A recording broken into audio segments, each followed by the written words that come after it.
Hola, ¿qué tal? Nuevamente bienvenidos a este canal de videos de YouTube que está a cargo del cuerpo académico de Cultura y Personalidad de la Facultad de Ciencias de la Conducta de esta Universidad Autónoma del Estado de México. En esta ocasión me da de verdad mucho gusto recibir la participación del licenciado Leandro Casari, que es un psicólogo argentino que se ha dedicado a trabajar en el tema de adicciones, en el tema de afrontamiento a la ansiedad, el síndrome de burnout, la musicoterapia, en fin, muchas temáticas de orden clínico, y pues se ha dedicado mucho tiempo a dar terapia para hacer tratamiento de personas con adicciones. El licenciado trabaja en la Universidad Católica Argentina y se dedica a la investigación y a la docencia.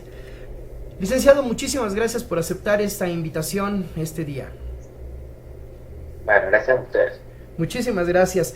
Pues bueno, para entrar en tema, a mí me gustaría mucho si para nuestros seguidores usted nos hace el gran favor de decirnos qué son las adicciones. Bueno, hay muchas definiciones y formas de entender el fenómeno, pero si nos basamos, digamos, en algo más estricto, como lo plantea el DSM-4 y ahora el DSM-5, pone un continuo de acuerdo a la relación de una persona con una sustancia. Entonces va desde una intoxicación, que son episodios agudos, a el abuso de sustancias, más repetido, y lo que nosotros entenderíamos por una adicción es cuando la persona entabla una relación ya de dependencia hacia una sustancia, y generalmente está caracterizada por los síntomas que son la abstinencia, son una serie de reacciones que la persona experimenta en la ausencia de la sustancia, y la tolerancia, que es que cada vez la persona necesita consumir más para llegar al efecto, porque se produce un fenómeno de habituación del organismo. Por eso cada vez necesitan más y más sustancias. Oiga, licenciado, y aunque sé que pueden ser diversas las causas, ¿nos podría usted decir cuáles son las principales causas que llevan a las personas a generar una adicción? Bueno, los modelos actuales son multicausales, entonces consideran que no hay un factor único que tenga una determinación del 100%, como para decir que la persona expuesta necesariamente va a desarrollar un patrón adictivo. Pero dentro de ellos tenemos factores individuales, familiares, escolares y comunitarios también. Por ejemplo, tenemos desde los factores también biológicos, en algunas sustancias, por ejemplo el alcoholismo. Si hay un familiar de primer grado, las probabilidades, digamos, suelen incrementarse. Después, a nivel psicológico, tenemos variables de personalidad como la búsqueda de sensaciones, o trastornos de personalidad, del estado de ánimo.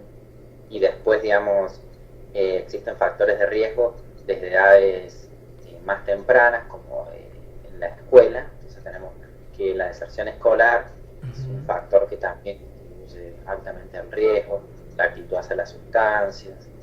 Son una multiplicidad. O sea, sería un error pensar que hay uno solo. Y de hecho había investigaciones que decían que de las personas que se exponen a sustancias, menos del 15% terminan desarrollando una adicción. O sea, desde la historia misma de la humanidad, dice un autor español que es Begoña Iglesias, las personas han convivido con algún tipo de sustancia, ya sea a través de plantas o con la evolución en forma sintética. Entonces, sabemos desde los inicios de la humanidad que los humanos a veces han utilizado las sustancias, por ejemplo, en las comunidades primitivas para tener visiones de los dioses o cosas así, para aumentar los estados de conciencia. Hoy se usan otros propósitos. Hoy es, digamos, en las sociedades ya urbanas, es un propósito recreativo, digamos, por curiosidad, a veces lo inician, y ya cuando se entabla el patrón adictivo, ya son otro tipo de necesidades, digamos, las que se quieren cubrir. Incluso se dice que hay quienes caen en una adicción porque tienen problemas de carácter psicológico y con la finalidad de olvidarse un poco de estos problemas, pues llegan a el consumo de sustancias y caen en la adicción, ¿no es cierto? La adicción tiene un papel reforzante en el sujeto. O sea, por lo menos a nivel neurológico se activa el circuito de recompensa, entonces te brinda una gratificación. eh, pero no quita que haya toda una serie de desventajas en otras esferas de la vida. O sea, Claro. trae consecuencias a nivel personal, social, laboral, bueno, etc. Sí, eso que dice usted de que tiene un efecto reforzante es algo muy importante, ¿no? Y sobre todo, yo recuerdo que si el reforzamiento es un reforzamiento intermitente, es decir, que solo en algunas ocasiones resulta efectivo, después es más difícil de extinguir la conducta, ¿no? Claro, exactamente. Y eso es lo que pasa. En las adicciones a sustancia el mecanismo es más simple de estudiar porque se produce un condicionamiento ya más a nivel químico.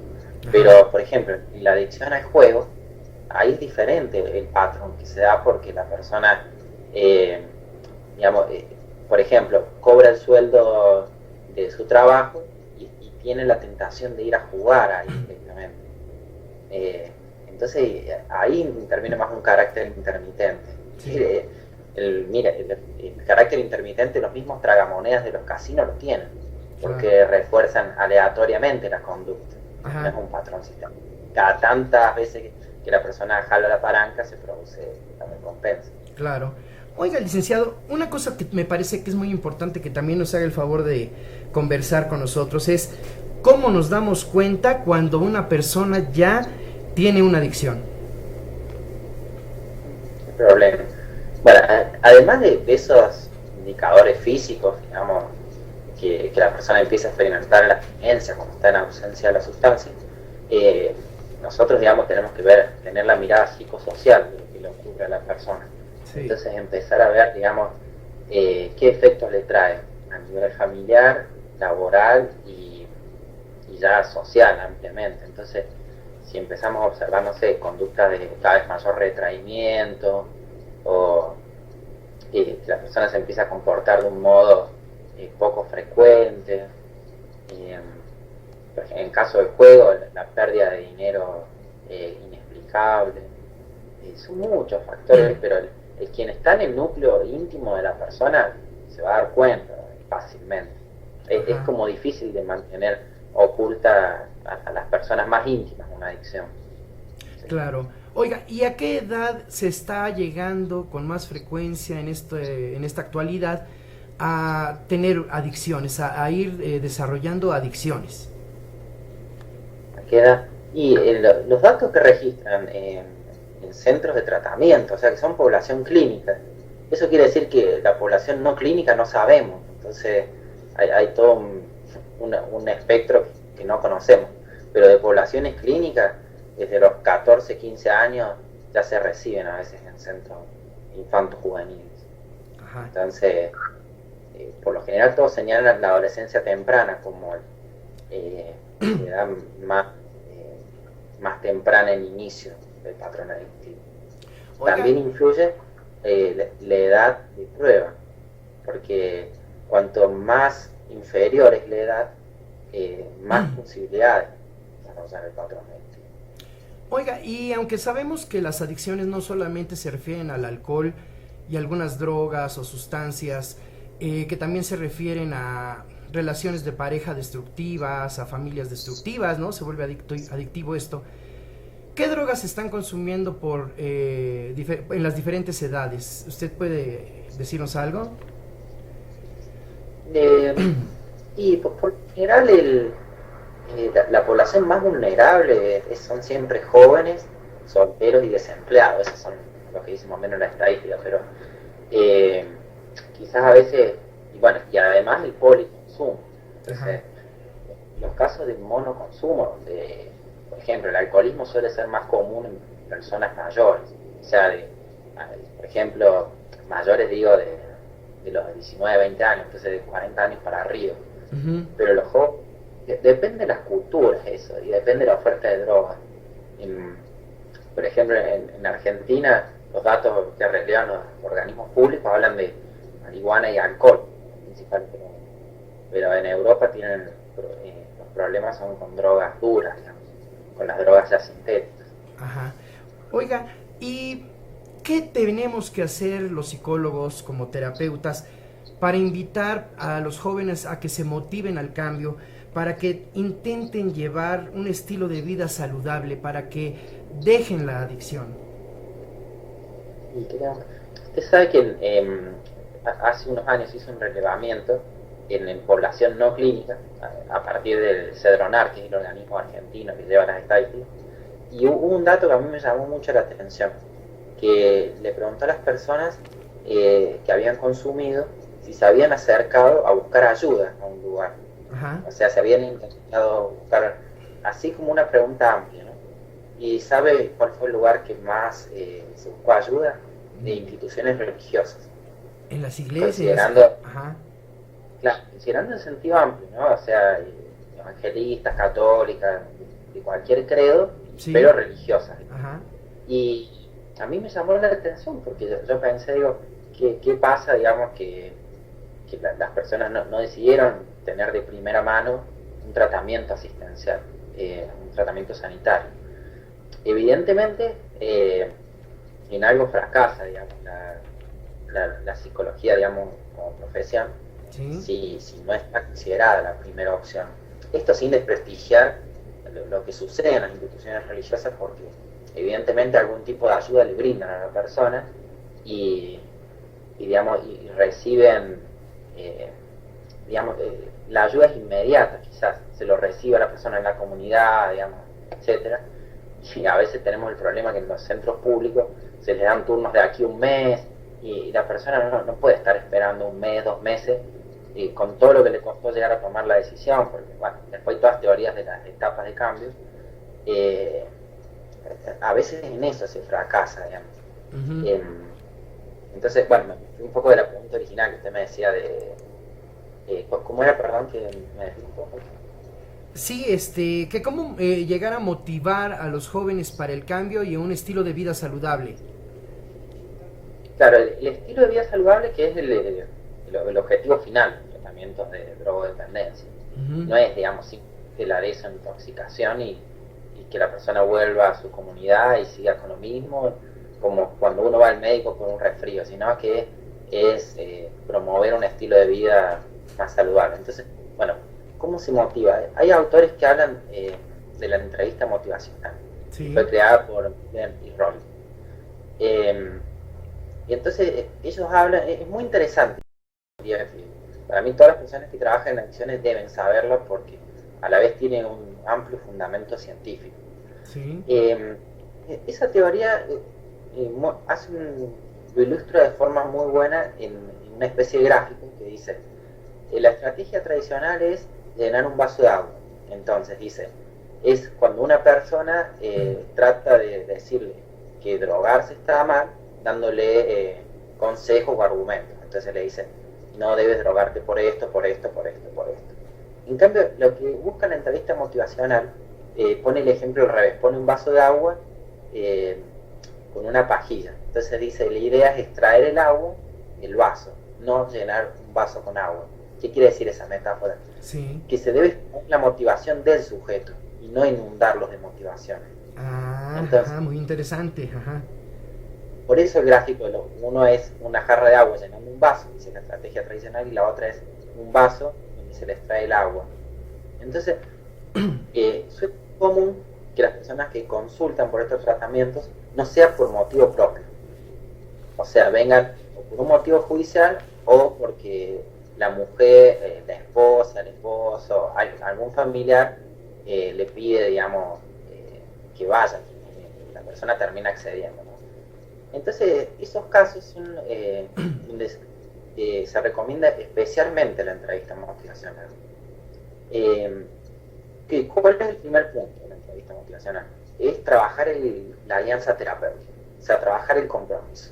Imagínense, pónganse un segundo en el lugar de una persona que lo obligan a ir a hablar con un psicólogo que no es por su voluntad, que no quiere hacerlo. Imagínense un segundo cómo se sentirían ustedes si los obligaran a eso. Entonces, ¿qué es lo que trata de hacer la entrevista para motivar a las personas? En primer lugar, trabajar con la motivación extrínseca. Entonces dice, por ejemplo, un adolescente, vengo porque mi mamá me sacó el turno y bla, bla. Bueno, empieza, digamos, a contar esto. En vez de nosotros ponernos en un rol autoritario y directivo, en un lugar de que tenemos la verdad, empezar a decirles, bueno, hablemos de la relación con tu madre, cómo te llevas con ella. Empezar a trabajar con lo que es la resistencia de la persona, no derribarla. Hay un autor que es Mahoney, y él dice que la resistencia es un mecanismo autoprotector y que el terapeuta tiene que ser un aliado de la resistencia. Entonces, ¿cuál es el primer objetivo de esa entrevista? Que venga una segunda entrevista. ¿Sí? Sí, así de simple. ¿Y cómo vamos a lograr eso? Empezando a trabajar el vínculo. O sea, no la adicción directamente, sino que la persona sienta que pueda confiar en nosotros. Establecer un buen rapport. Claro, exactamente. Ajá.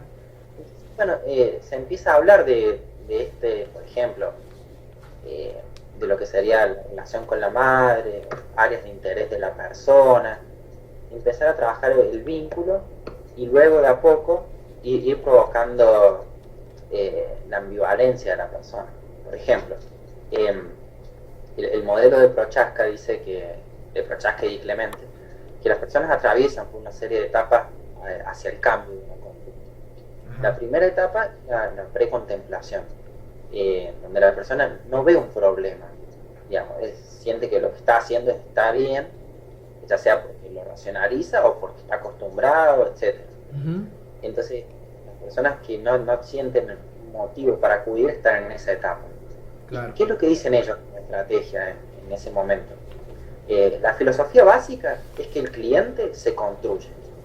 ¿Sí? Sí, muy bien. Eso es, se construye. Entonces, no es que la persona va a venir súper, digamos, muy motivada, sino que a veces hay que extraer la motivación del mismo. Entonces, ¿cómo se trabaja eso? Hay que provocar una discrepancia entre lo que es el status quo, su conducta actual, sí, y sus valores. Supongamos que la persona nos dice, vamos a suponer el caso de un padre de familia con problemas de alcoholismo, y empezamos a hablar de sus valores, su familia, y quizás valore mucho a su hijo, a la relación que tienen, y él nos ponga como un valor la familia, ¿sí? Ajá. Entonces empezamos a preguntar si su problema con el alcohol siente que alguna vez perjudicó la relación con su hijo. Quizás haya ocurrido episodios donde a causa del alcoholismo, digamos, se perdió de eventos importantes o algo así por el estilo, donde, fíjense cuál fue el objetivo ahí. Empezamos a provocar una disonancia en el sujeto de que quizás, y siempre hablar en potencial, la forma en que él se comporta no es coincidente con sus valores. Empezar a trabajar así en la primera etapa del cambio. Por eso es tan importante la presencia del psicólogo. Claro. Oiga, y pues, ¿cuál sería el siguiente paso? O sea, el primer paso es este rapport, esta forma de acercarlo de manera paulatina para que hable de la problemática, y después, ¿hacia dónde se orienta la propuesta terapéutica que usted maneja? ¿Qué hay que hacer? Una vez que la persona, digamos, la primera etapa se llama precontemplación, la segunda, dice Prochaska, es contemplación. ¿Qué es lo que tiene esa etapa? Que la persona aquí ya se empieza a cuestionar si lo que él creía que era, lo que él consideraba como una verdad, como una costumbre, como algo cotidiano, si es tan así. Ajá. O ya empieza a sopesar lo bueno y lo malo. Uh-huh. Es una etapa que habla de balance. Entonces, ¿cuál es la siguiente etapa? Empezar a trabajar los pros y los contras del status quo y del cambio. Claro. O sea, ¿qué es lo negativo y lo positivo de la situación actual? ¿Y qué sería lo negativo y lo positivo de cambiar? Claro. Entonces, analizando cada uno de los puntos, y los autores dicen que cuando la persona está en esta etapa, ya está en condiciones de empezar un poco. Ajá. Cuando empieza la valencia. Antes no. Si uno ingresa a la fuerza a alguien que está en precontemplación, lo único que hace es reforzarle la idea de que lo que él hace está bien y se va a retirar. Digamos. En cambio, en esta etapa es central la intervención. Y a partir de ahí ya empieza la etapa del tratamiento propiamente dicho, donde se arma un tratamiento de acuerdo a las necesidades de la persona. Oiga, ¿y qué tan largo y qué tan eficaz puede llegar a ser un tratamiento de este tipo? ¿Qué tan efectivo puede llegar a ser? El NIDA, que es el National Institute for Drug Abuse de Estados Unidos, Dice que más o menos puede durar desde 3 meses, dependiendo siempre de la complejidad, el compromiso biopsicosocial. Sí. Entonces puede durar desde 3 meses hasta un año aproximadamente. Ajá. El tratamiento, dependiendo siempre de la severidad del caso. Y la eficacia depende mucho de qué tipo de tratamiento se haga. El relevamiento que hicieron aquí en Argentina en el 2011 hablaba de un 70% de fracaso terapéutico. Ah, Una caray. cifra muy elevada. Ajá. Muy elevada. Pero también depende mucho de qué tipo de tratamiento se esté haciendo. Claro. Por ejemplo, el NIDA elaboró 10 principios para el tratamiento de adicciones. Y aunque parezca ilógico, ¿sabe cuál es el primero? El primero es que no hay un único tratamiento para todas las personas. Claro. Entonces, los tratamientos se arman caso a caso, existen guías de tratamientos validados, pero se tienen que contemplar todas las necesidades de la persona. Claro. ¿Por qué? Porque no se trata simplemente, no se trata de desintoxicar y trabajar en la prevención de recaída. La persona va a volver a su entorno, por más que tenga una comunidad terapéutica, no se va a quedar a vivir ahí. Ajá. Va a volver al mismo entorno, a los mismos amigos, a las mismas situaciones de estrés que lo llevaron a consumir. Por eso se habla de promover un estilo de vida saludable. Fíjese. Es hacer más resistente a la persona, trabajar sobre la resiliencia. Claro. Oiga, fíjese qué cosa tan interesante. Las situaciones de estrés o de tensión que llevaron a la persona a la adicción. ¿Será que de verdad todas las adicciones responden a la necesidad de buscar seguridad y protección en esta vida? Y no sé si estrictamente a ese fin, pero depende de la situación. Hay personas que inician a veces el consumo ante un duelo, ante una pérdida de trabajo. Siempre ya habían probado.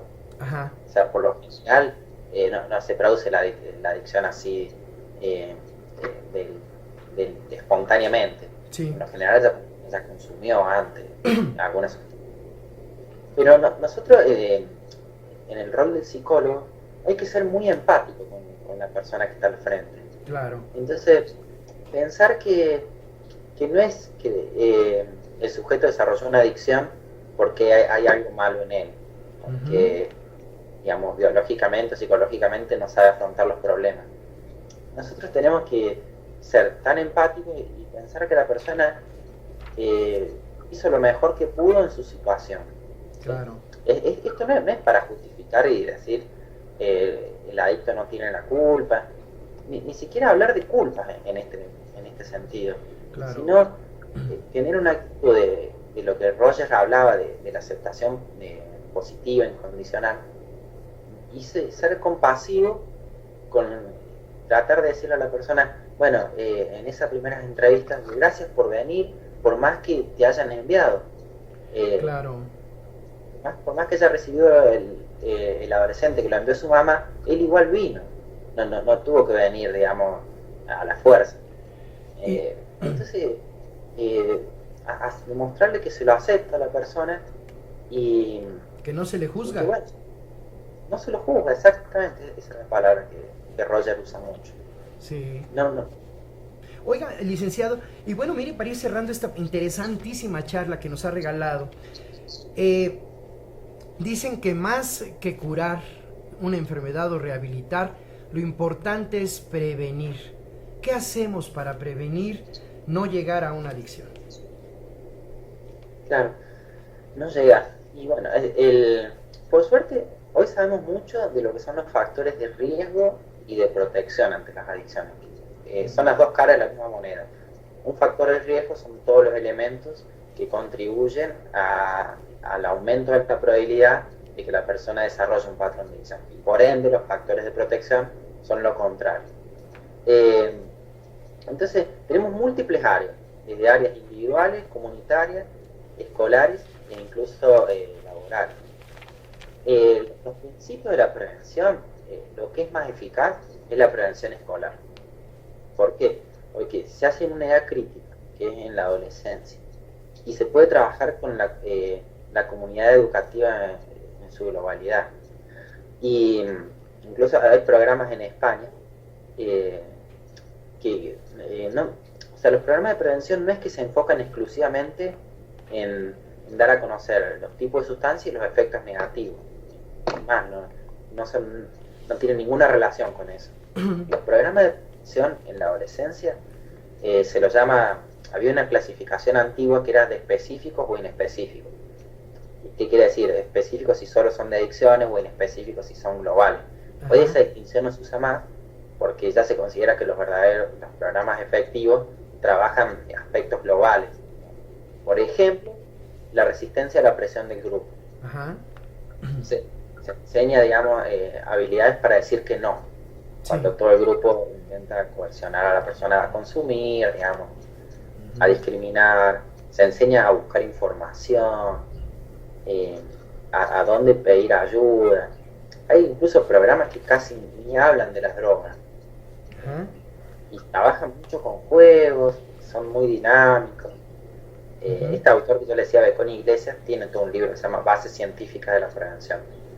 Y la verdad que es muy interesante los programas. Así que para mí el primer ámbito que se puede trabajar, sobre todo para los psicólogos que están trabajando en escuelas, es en las escuelas. Ese sería el primer lugar de prevención. ¿Antes que la familia?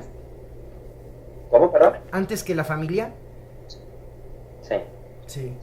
Porque incluso los programas, piense toda la ventaja que tiene trabajar en la escuela. El amplio número de personas que tenemos, que se hace a una edad crítica, claro, y que se puede hacer una evaluación. Trabajar con las familias por ahí es más complejo porque es ir una por una a las familias o trabajar en un lugar donde asistan las familias, pero es más difícil encontrar lugares donde la familia participe entera en una actividad. Claro. Sería, por ejemplo, un club, pero bueno, es más complejo, digamos. Por eso yo creo que el mejor lugar es la escuela, y a la vez desde la escuela trabajar con los padres. No es que se los aísla. Mire qué interesante postura, desde la escuela trabajar con los padres, muy bien. Claro, y con los maestros. Y con los toda maestros. la comunidad. Claro, trabajar Es en el equipo. mejor lugar. Oiga, y cuando Bueno, uno hace, perdón, cuando uno hace prevención tiene que decir qué hacer y hacia dónde dirigirse. Yo creo que podemos hacer prevención diciendo que es un tipo de vida saludable, un estilo de vida saludable. ¿Cómo podría usted describirnos un estilo de vida saludable, licenciado? Pensemos, un estilo de vida donde las actividades nuestras, en primer lugar, si nos tenemos que poner en una balanza, nos producen más gratificación que sufrimiento, que padecimiento. O sea, pensemos, son todos criterios subjetivos. No es como hacernos un test de sangre donde nos va a decir que los glóbulos rojos son tantos y por ende este valor. O sea, son criterios propios. Entonces pensar. Sí, muy bien. Y la forma en que vivimos hoy, sopesando los elementos, nos producen más gratificaciones o padecimientos. Esa es la primera forma. Y después pensemos en que cada persona encuentra la felicidad, digamos, a su modo. Si hubiese una única forma, sería muy sencillo, digamos, se difundiría. Pero, por ejemplo, hoy sabemos mucho de los factores que nos alejan del estrés. Está toda la corriente de lo que es la psicología positiva, que nos hablan de todas las virtudes de las personas. Y hablando estrictamente en las adicciones, ¿en qué consiste ese estilo de vida saludable que se intenta llegar? Por ejemplo, la persona inserta en un proyecto socioprofesional que le dé un sentido a su vida. ¿Qué sería esto? Hice estudios, en un trabajo que lo gratifique. Por eso a veces, digamos, en las últimas etapas del tratamiento es muy importante el trabajador social, que lo que hace es acompañarlo a entrevistas de trabajo, la práctica de deportes, sobre todo si son deportes en grupo, restaurar el vínculo con la familia. Hay un autor muy conocido aquí en Argentina, que es Héctor Fernández Álvarez, y que es el pionero del movimiento integrativo en nuestro país. Y él habla de que la psicoterapia inicialmente tuvo el propósito de disminuir el padecimiento de las personas. Sí. Digamos, asimilar el modelo médico. Pero hoy lo que trata es de expandir los límites de la libertad personal. Ajá. Entonces, fíjense que es una visión muy positiva del rol del psicólogo y de lo que hace como tratamiento. Sí. Entonces, ¿qué implica eso? Las personas que hayan desarrollado una adicción no están simplemente para desintoxicarse y volver a sus lugares, están para desarrollar una actitud más positiva hacia la vida y empezar, digamos, a fomentar toda una serie de hábitos más saludables. Mira, en una institución que, yo hablando con el coordinador de aquí de la provincia donde yo vivo, ¿usted sabe lo que me dijo que le dicen a las personas cuando inician el tratamiento? Le dicen, nosotros, más allá de la droga o no droga, ¿saben lo que queremos de ustedes? Que sean la mejor versión de ustedes mismos. Ah, qué interesante. Ajá. Los pone, intenta poner a la persona en una situación autónoma, ¿sí? De que elijan en relación a sus propios valores qué quieren llegar, qué quieren hacer con ellos. No ponerse en un rol directivo, autoritario, no sé cómo decirlo, como si supiéramos la verdad y el otro simplemente tiene que acatar las órdenes. No, la idea es trabajar con sus valores, con sus motivaciones y a partir de ahí pensar si esa conducta que tienen hoy es coincidente con sus valores, con las cosas que ellos aprecian. Y enseñar modos, empezar a trabajar, a pensar con ellos en formas alternativas de encontrar quizás las gratificaciones que le da el consumo puntual de la sustancia. Entonces, por ejemplo, en España, con las personas que desarrollaron adicción a cocaína, había programas que enseñaban deportes extremos, como paracaidismo o ala delta. ¿Por qué? Porque la persona va a seguir sintiendo esa necesidad de buscar sensaciones, emociones extremas, y en ese tipo de deporte las puede encontrar y de una forma, digamos, más saludable, que no le implica un compromiso orgánico, o laboral o en otros ámbitos. Fíjese que ahí me llama mucho la atención esto que me acaba de compartir, que es haz la mejor versión de ti mismo. Creo que eso tiene que ver con llegar a ser en el hacer, que para nosotros es haz lo que eres y sé lo que haces sin contradicción, claro. Y hazlo con gusto y sin queja, de manera responsable. Hazte cargo o responsable de ti mismo, y con eso podemos ir intentando prevenir que no se caiga en una adicción, ¿no? Porque lamentablemente en muchas ocasiones se tiene una adicción, se le da tratamiento, pero el paciente se vuelve adicto a otra cosa creyendo que ya curó la primera con esta nueva adicción. ¿Y qué podemos hacer para no caer en ese círculo vicioso, licenciado? Hay mucho, digamos, lamentablemente hay mucha recaída en el tratamiento de las adicciones, pero para los profesionales hay que ser pacientes. Ajá. Porque a veces el tratamiento, que una persona abandone un tratamiento no quiere decir que no le haya servido para nada. Sí. Entonces, seguramente algo le benefició y en el próximo tratamiento ya inicia, digamos, una base.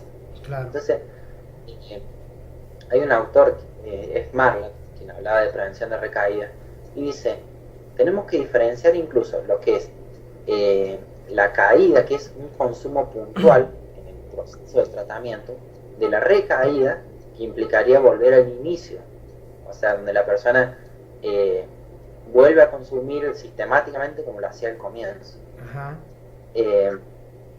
Entonces, existe todas las estrategias que son de prevención de recaída, pero los profesionales tienen que ser pacientes y entrenarlos, incluso advertirles a los pacientes que están en tratamiento que alguna vez les puede volver a pasar, que no van a ser inmunes a esta situación. Claro. Y que si pasa, ya van a tener muchas herramientas para poder, digamos, afrontarlo ya de un modo diferente. Claro. En esto existe la filosofía de la prevención de recaída. No es que una persona que volvió a consumir fue todo un fracaso. No, algo evidentemente le sirvió. Y tenemos que transmitirle una visión humana a la persona, decirle que alguna vez se va a equivocar, que le puede llegar a pasar y que el psicólogo esté disponible. Si se entabló un buen vínculo, la persona a pesar de consumir va a volver, porque confía en el psicólogo. Claro. Oiga, pues mire, ha sido una interesantísima charla, de verdad, la cual le agradezco infinitamente. ¿Podría, para cerrar, decirnos por favor, para nuestros seguidores, qué recomendaciones daría usted como especialista en psicología para que los jóvenes que ya tienen una adicción la dejen, o bien para que no se caigan en una adicción? Ya una recomendación general final para nuestros seguidores, por favor. Que hablen, o sea, que siempre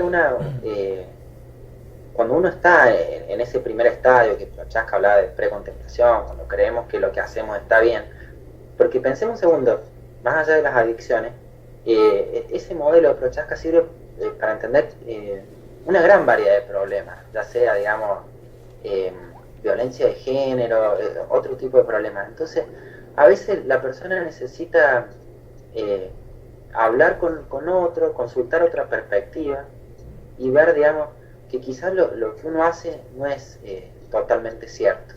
Claro. O sea, quizás mi visión de la realidad es muy parcial, puede estar muy cejada por lo que yo hago, y si bien la objetividad en sí es un mito, digamos, porque somos humanos, siempre está la visión, pero cuando empezamos a hablar con un amigo, con alguien de confianza, digamos, por ejemplo, para los adolescentes, consulten a un profesor, a un familiar, si está en mala relación con sus padres, quizás con un tío, con alguien más distante que ellos admiran, respeten, que se animen a contar lo que les pasa. Claro. Y vayan tomando, mientras más perspectiva tengamos de la situación nuestra, digamos, siempre es mejor, porque tenemos más chances más de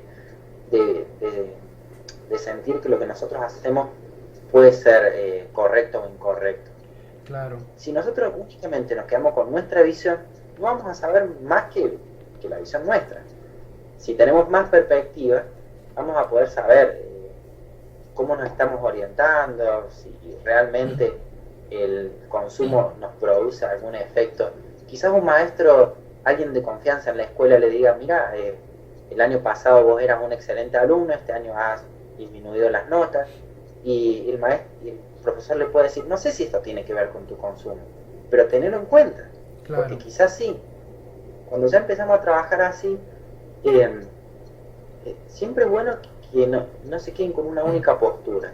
Así como cuando, por ejemplo, uno va al médico y no le gusta lo que le dice el médico, ¿qué es lo que tendemos a hacer todos? Buscar otro médico. Pero cuando ya el segundo médico nos dice lo mismo, ya son 2 contra 1. Claro. Entonces, cada vez las probabilidades nuestras de tener razón son menos. Eso es lo mismo que tiene que hacer una persona que cree que tiene un problema. Empezar a consultar, ver más opiniones diferentes de otros ámbitos, y así quizás empecemos a tener más elementos para darnos cuenta. ¿Se entiende? Sí, claro que se entiende. Es una recomendación muy, muy favorable. Yo le agradezco, maestro Leandro Casari, esta entrevista que nos acaba de regalar. Y como a nosotros no nos gusta triangular la información, si no tiene inconveniente, nos podría hacer favor de regalarnos su correo electrónico para que los seguidores que lo visiten, que lo escuchen, puedan ponerse en contacto directo con usted. Sí, es Leandro Martín Casari, todo junto en minúscula, @gmail.com. Muchísimas gracias, maestro. Bueno, pues como siempre, canal de videos de YouTube de la Universidad Autónoma del Estado de México, y ahora en colaboración con la Universidad Católica Argentina, intentando llevar los avances científicos desde la perspectiva de los especialistas para tratar de favorecer una vida más armónica, más en paz en la población en general. Quedamos nuevamente en contacto, nos encontramos en la próxima. Que tengan ustedes una magnífica tarde. Muchísimas gracias por su atención. Maestro, muchísimas gracias. Que tengan muy buena tarde allá en Mendoza, Argentina. Bueno, gracias a usted.